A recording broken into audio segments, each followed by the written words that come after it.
Hello, and welcome back to Let's Play Dark Souls. This is Vicas, and we're still in the Darkroot Garden. You'll notice that I spent, like, a fairly large portion of my souls. That was mostly on leveling up, so don't worry about that too much. So, we have a little bit more to do in the Darkroot Garden. I guess, actually, I can show this off now, since we won't be doing too much more in this direction. But, this is a pretty obvious trap, let's call it. And all for a large soul of a nameless soldier. So, like, again, not really all that worth it.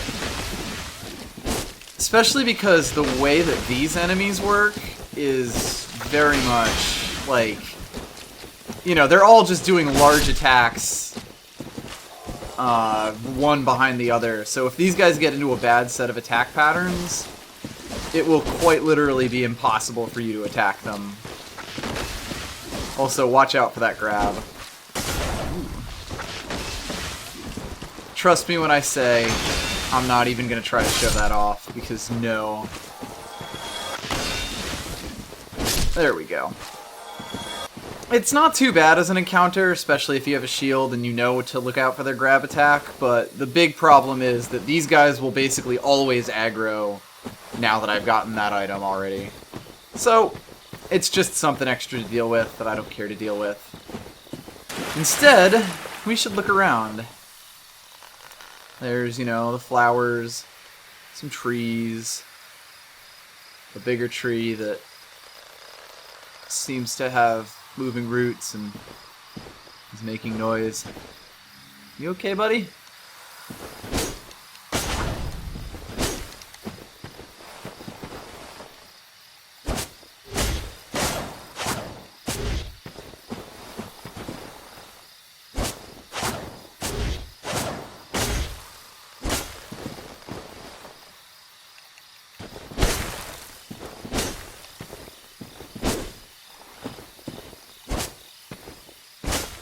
Well, I was going to be so clever about this, but there we go. Yes, that is actually an enemy. And it's hiding a path. A path that I didn't even find, like, my first, I don't know, 2, maybe 3 playthroughs of Dark Souls. It even has these creepy enemy things that literally only exist in this place. They're not really all that powerful, but they're pretty creepy, and they're pretty great for Havoc physics. That thing had an item on it. Oh well. You'll notice as we walk down here, this tree is literally spinning like a carousel. I'm not really sure why it does that. It's another one of those living trees. Although, honestly, there's not really all that much reason to attack it. Like, it doesn't block our way like the last one did, and I'm not going to spend forever chopping it down. I don't think they have drops. That should be fine. Over here we have kind of both an interesting little wooded area and a cliff face. As well as an interesting encounter. This is definitely, like, one of the more difficult encounters by sheer numbers. Because, I mean, you have these woods, or you have these trees which make dodging pretty difficult. You have a fairly large number of enemies here, all of which can attack you. Wow. You really have to approach this very differently from a lot of the other ones that you've... There we go.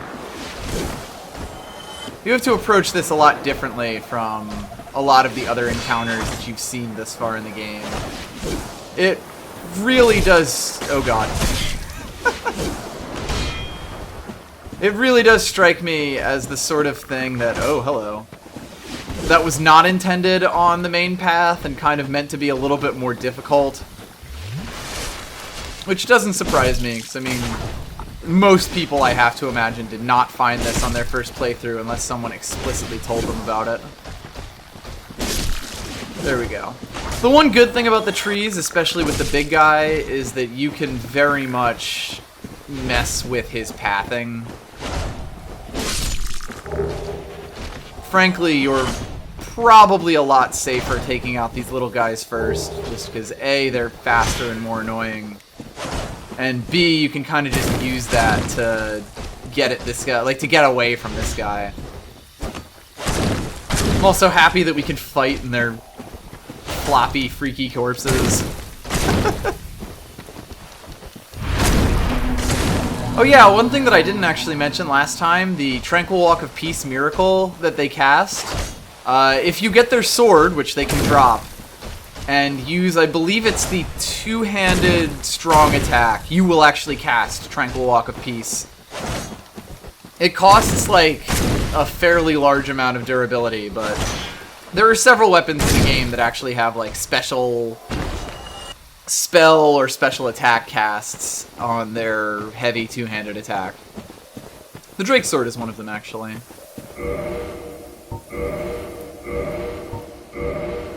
We do, in fact, now have the stats to wield this one-handed, but what I actually just want to show off is motherfucking Shockwave. So we hadn't used it at all before, and it just took 30 durability off, so you get 12 uses of this before your Drake Sword just breaks. Most of the other weapons with special attacks have that kind of thing. Oh yeah, incidentally, if you run over into this corner, you will find yet another one of these things, so be careful what you aggro. Bye-bye.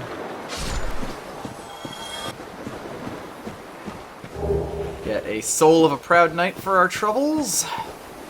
Also gonna take a peek down there. So there's actually some water. If we fell in, we would die, but I believe this might be an area you can access later. Might just be a lake, though. Yeah, actually, that doesn't look like the area that I thought it might be. Anyway, I'm not sure if there's anything... Nope, nothing over here. So there is one more path we can take here.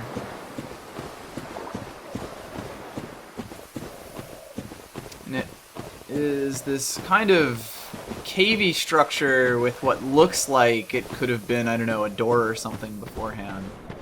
And some ruined steps. This game does ruined steps really, really well. Like, someone placed all of these stone planks, probably by hand. And it makes this really neat, really, like, messed up effect. Alright, another one of these guys. The hallway also makes for an interesting encounter here. Way to fight these dudes in a way you probably haven't done before. You can very much take advantage of the height difference between the two of you, though. Just be careful, because he does have some attacks that will hit you from this area. Like that. Woohoo! Had just enough health to block that away. The weapons in this game are hitboxed, not entirely accurately, but, you know, accurate enough for our purposes here. Like, if we stand on his left side, you know, our right, he is much less likely to hit us with all of these right-handed swings here, you'll notice.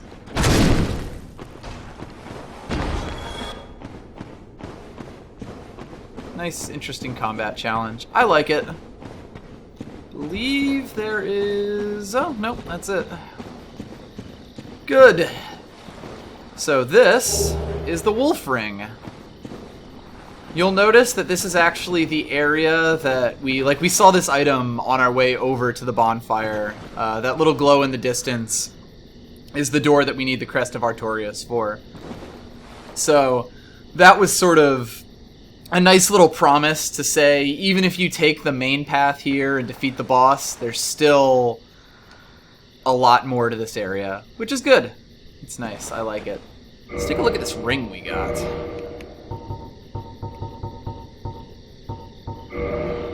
Wolf Ring. Boosts poise. One of the special rings granted to the 4 Knights of Gwyn. The Wolf Ring belongs to Artorius the Abyss Walker. Artorius had an unbendable will of steel and was unmatched with a greatsword. So, statistically, this is a pretty good ring because poise is basically what lets you take a hit without getting staggered.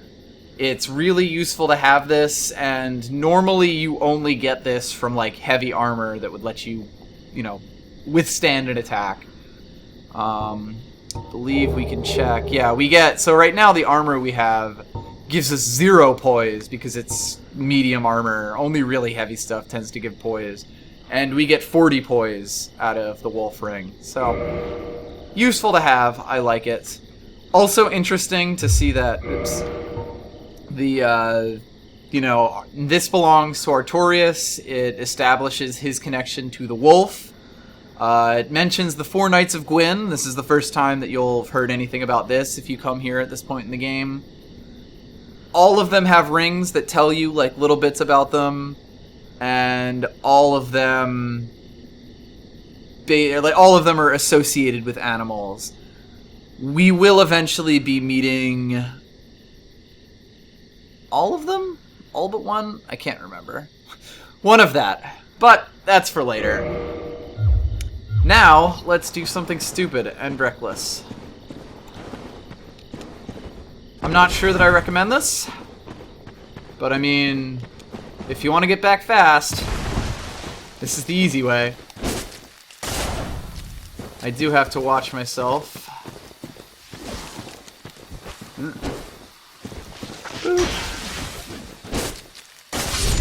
Interestingly, proccing that combat encounter from this side does not seem to have gotten the first one that's supposed to draw you out over this way. In fact, now that I think about it, where is that guy? Weird. Maybe it just didn't spawn. I don't know. I'm gonna make my way back to this bonfire because I'm kind of low on Estus, but then I believe I'll take a short break, so I will see you in a moment. Not that I'm gonna stop recording or anything. Okay, we're back. I guess by short break, I mean I'll run back through Darkroot Garden because I don't really have anything else interesting to say. That said, I think now that we have these almost 10,000 souls burning in our pockets, Ember you have there. and this, I've seen one of those before. It's the ember of a divine blacksmith. Might you consider leaving that with me? I can produce divine weapons with a flame such as that. forgot I was holding that. Yeah, sure, Andre. Well, thanks for that. You've made a fine decision. You soon shall see. There we go. I wonder if he has anything new to say. This is the old church. It was abandoned in favor of the church that you passed through. There are paths leading from here to 2 forbidden plains. Sen's Fortress and the Darkroot Garden. They attract all sorts of lunatics. No one as cultured as yourself. It's fine to be undead, but keep a level head, eh? I knew he had some more dialogue. I guess going through the Darkroot Garden unlocked a bit more and gave us a bit more backstory of the area. Sen's Fortress is an old proving grounds built by the ancient gods. It is the only route leading to the great Anor Londo. Of course, most fools can't even find their way into that fortified death trap. But they won't stop trying. Take that bumbling Saranian. And we also learned that Andre doesn't really seem to have high regard, let's say, for Sigmire. I know little of the Darkroot Garden, although I've heard rumors of a divine blacksmith who resides there. Those who get stumped in the catacombs seek him for divine weapons. That line, though, is very interesting. Partly because we've already given him the ember and found the blacksmith friend. But also because it's really one of the first indicators that you ever get that divine weapons are very, very useful in the catacombs. Which is the first area there, which is the area with the skeletons past the graveyard that we went to.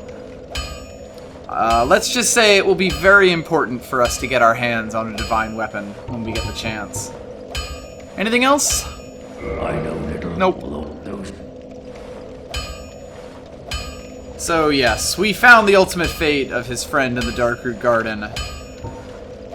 But at least now he seems to have a little more for us.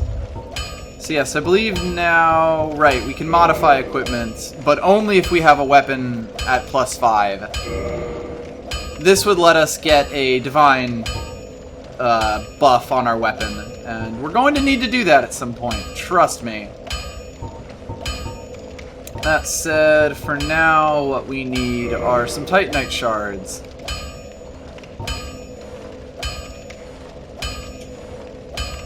We could purchase ourselves a smith box or an armor smith box, but honestly, a lot of the time I'd just as soon do this at Andre's.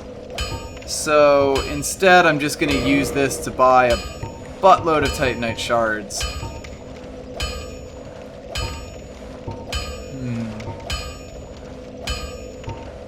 That seems good for now.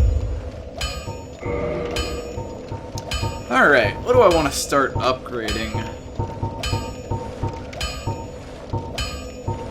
Well, definitely the Caduceus Kite Shield, because it does, any more stability I can give this thing is better. Oops, I always do that. And then, I want to start using the Bastard Sword. What is it one-handed? Don't get yourself killed. Neither of us want to see you go hollow.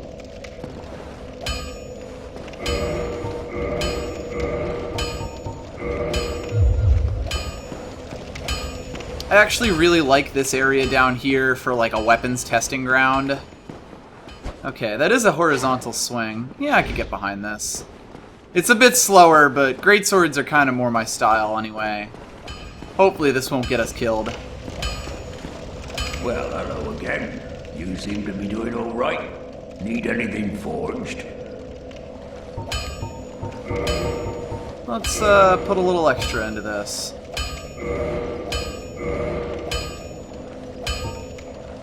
You'll notice when forging that both the first physical number and the plus physical number go up. Those two are the weapon's base attack and its bonus from your parameters. So basically the param bonus down there, that's a C for the flexing muscle and the C for the hands, that's a bonus for strength and dexterity. And putting the weapon up ups both the regular attack of it and the scaling that you get based off of it. So quite useful to pump these things up as much as you can. In fact, I'm just going to put this up to +4. Having this at 147 attack instead of the base 105 attack is going to be quite helpful. Neither of us want to see you go hollow. Alright, let's pop our way up here. Hit this bonfire, both to get us up to 10 Estus flasks, and also to just make us rest here on the off chance we ever happen to die. Not that I'm planning to. But yeah, I also... One thing like that I hadn't heard until very recently was all of Andre's dialogue about the gardens and about how this was the old church. I never really knew why this place was set up this way, but you can really tell that this was basically a lectern for, I don't know, whatever type of religious things happened here. And I really like that kind of, you know, this is the old, this is the what used to be around here. but then they moved out into this bigger, more impressive building. But it turns out that this place is now the safer space because the bigger thing is just crawling with hollows. It's a nice little touch that just, you know, helps explain the world a little bit better. Alright, let's see how this first group of hollows goes. Oops.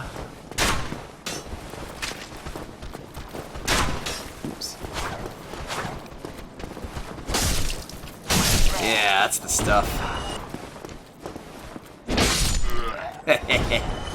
I like big swords. Big things like this tend to have just better stun capabilities, so you can end up stun locking a lot more enemies like this. This is why a very common PvP tactic is to just strap on the biggest sword you can and stun lock anyone you fight into oblivion. It's quite good that way. Alright, let's see if we aggro this guy.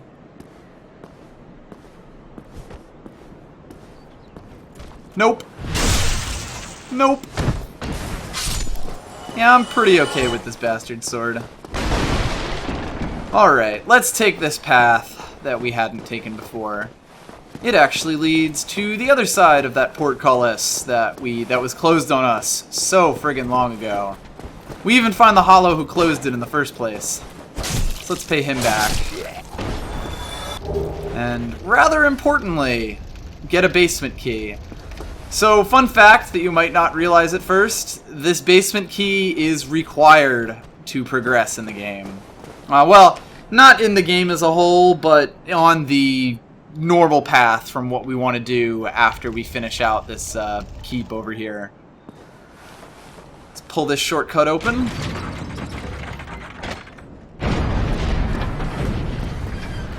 Hello. Beautiful. So yeah, you'll see this is the area with the pig that we very first. And this guy, like the first guy that we killed here, was in fact the first hollow that, or was in fact the hollow that ran away from us through this gate and pulled the lever himself. Let's, before I forget, take a look at the basement key. Basement key. Opens the narrow passage leading below at the far face of the Great Bridge in the Undead Burg. That's a lot more specific than I remember it being, huh? The lower Undead Burg is a treacherous place. Do not turn your back on the wily thieves or the wild dogs who serve the Capra Demon. You get this key, you're like, okay, that'll open up and that'll give me somewhere to go. And it sort of also builds excitement, you know? It tells you about this Capra Demon that you will be facing. It tells you about thieves and dogs, like neither which enemy type you've really seen by this point. Boop! Yeah, we can stagger pretty much anything. Oh wow, that shield blocks a lot.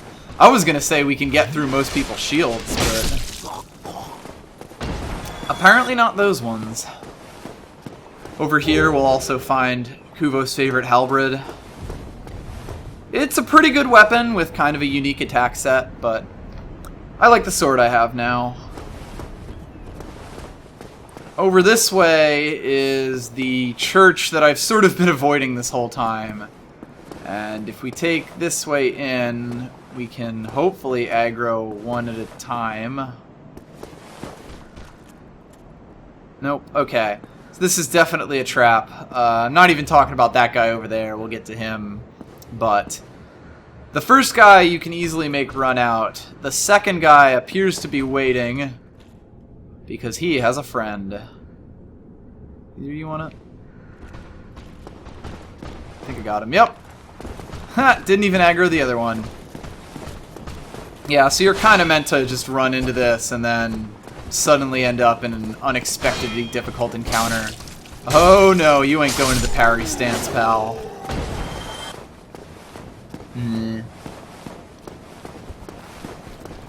And now that that's done, we can get in here and take on this, wow, one guy a lot more easily. So yeah, our damage is a little bit better now, and we don't really have to worry about kind of hacking through everything. quite helpful. But there's a bigger problem. In fact, an even bigger problem than you might expect. Because not only is there one very large, very scary mini-boss monster over there, there is a second one who will shoot spells at you. At this point, the game is fairly comfortable giving you very, really, like, challenging combat encounters and expecting you to just figure them out on your own.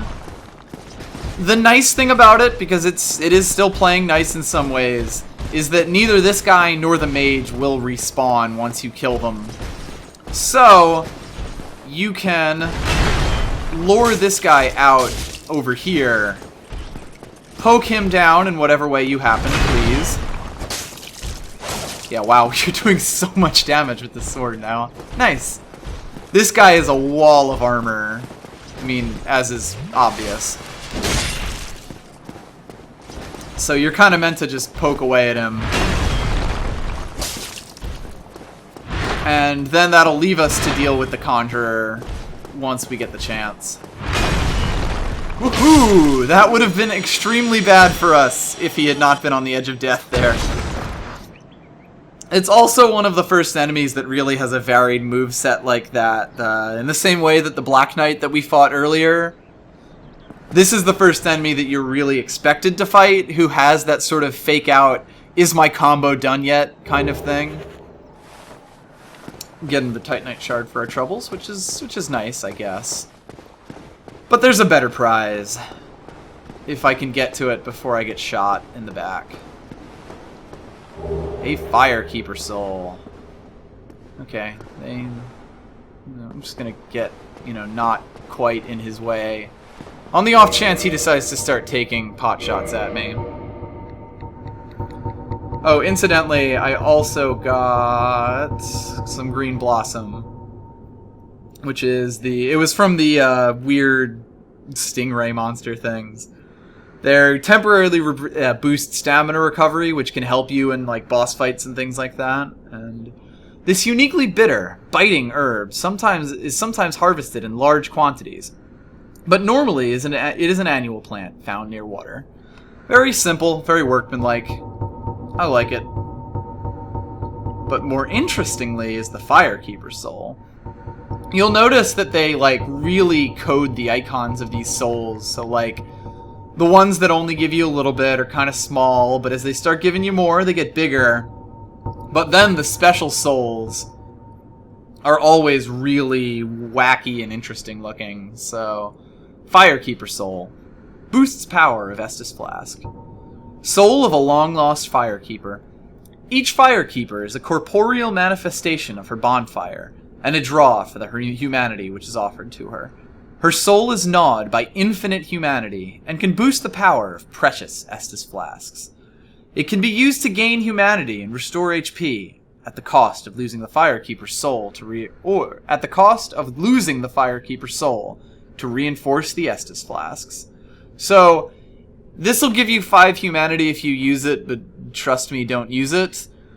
More interestingly, we get another piece of the puzzle so far as the whole humanity and bonfires and souls thing is concerned.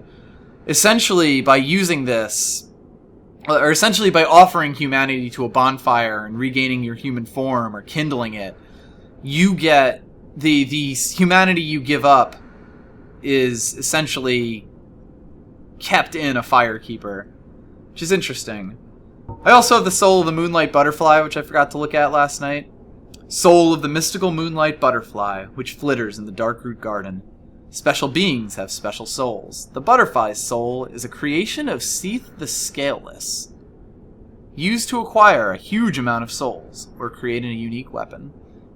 So we already have heard of Seath the Scaleless. It's kind of interesting that he might have something out here. And as we may learn later, he has more than one thing out here. But that's for another time.